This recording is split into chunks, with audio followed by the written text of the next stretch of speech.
কারোর হঠাৎ খিঁচুনি শুরু হলে অনেকেই দ্রুত একটি কাজ করেন, মুখে চামচ বা শক্ত কিছু ঢুকিয়ে দেন, কারণ তারা ভাবেন এটি ঢুকিয়ে দিলে জিভ কাটবে না। কিন্তু প্রশ্ন হলো, এটা কি সত্যি সঠিক কাজ করে, নাকি এতে আরও বড় বিপদ হতে পারে?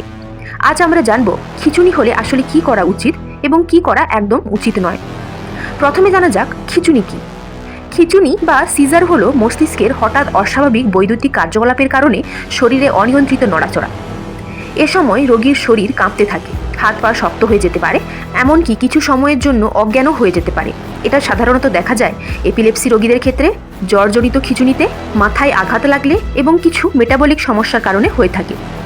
খিঁচুনি হলে মুখে চামচ দেওয়া কি সত্যিই দরকার? খিঁচুনি হলে মুখে চামচ বা শক্ত কিছু ঢুকিয়ে দেওয়া এটা সম্পূর্ণ মিথ্যা এবং বিপজ্জনক একটি ধারণা। কারণ এতে দাঁত ভেঙে যেতে পারে, মুখের ভিতরে আঘাত লাগতে পারে, শ্বাসনালী ব্লক হয়ে যেতে পারে, এমনকি রোগী শ্বাস নিতে না পেরে বিপদে পড়তে পারে। তাহলে কি করবেন?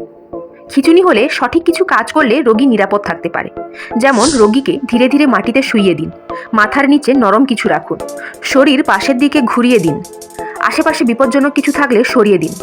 খিঁচুনি কতক্ষণ চলছে খেয়াল করুন। এই কাজগুলো রোগীকে নিরাপদ রাখতে সাহায্য করে। কখন দ্রুত হাসপাতালে যাবেন?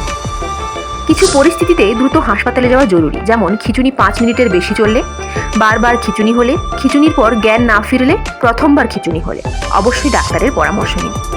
মনে রাখবেন, খিঁচুনি হলেই মুখে চামচ দেওয়া একটি ভুল এবং বিপজ্জনক অভ্যাস। বরং রোগীকে নিরাপদ অবস্থায় রাখুন এবং প্রয়োজনে দ্রুত চিকিৎসা দিন। এই তথ্যটি সবাইকে জানানো খুবই গুরুত্বপূর্ণ, কারণ সঠিক জ্ঞান একটি জীবন বাঁচাতে পারে। ভিডিওটি ভালো লাগলে অবশ্যই লাইক, শেয়ার, সাবস্ক্রাইব করুন। ভালো থাকুন, সুস্থ থাকুন।